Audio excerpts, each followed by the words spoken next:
seems to me now that it will ring in my ears till my dying day. For a few seconds she lay in her helpless attitude and disarray.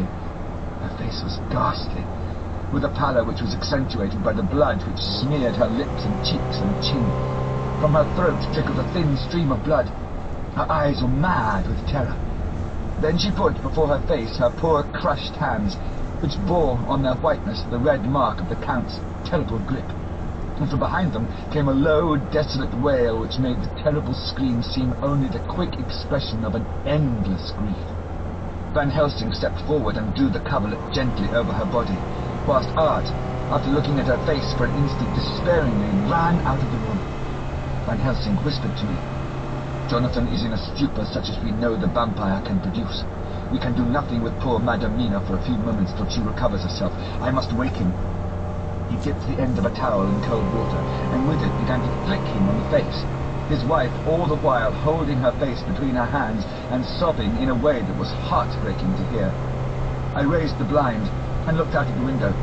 There was much moonshine, and as I looked, I could see Quincey Morris run across the lawn and hide himself in the shadow of a great yew tree. It puzzled me to think why he was doing this, but at the instant I heard Harker's quick exclamation as he woke to partial consciousness and turned to the bed. On his face, as there might well be, was a look of wild amazement.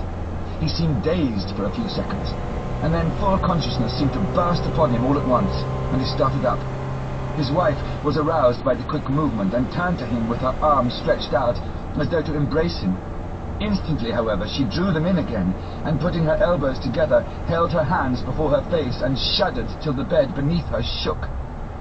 "In God's name, what does this mean?" Harker cried out. "Dr. Seward, Dr. Van Helsing, what is it? What has happened? What is wrong? Mina, dear, what is it?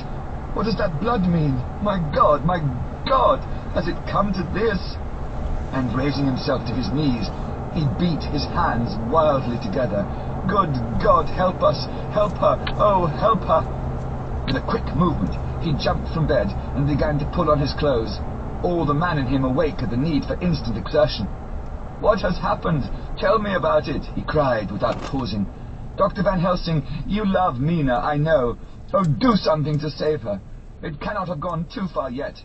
Guard her while I look for him." His wife, through her terror and horror and distress, saw some sure danger to him. Instantly forgetting her own grief, she seized hold of him and cried out, "No, no, Jonathan, you must not leave me. I have suffered enough tonight, God knows, without the dread of his harming you. You must stay with me. Stay with these friends who will watch over you."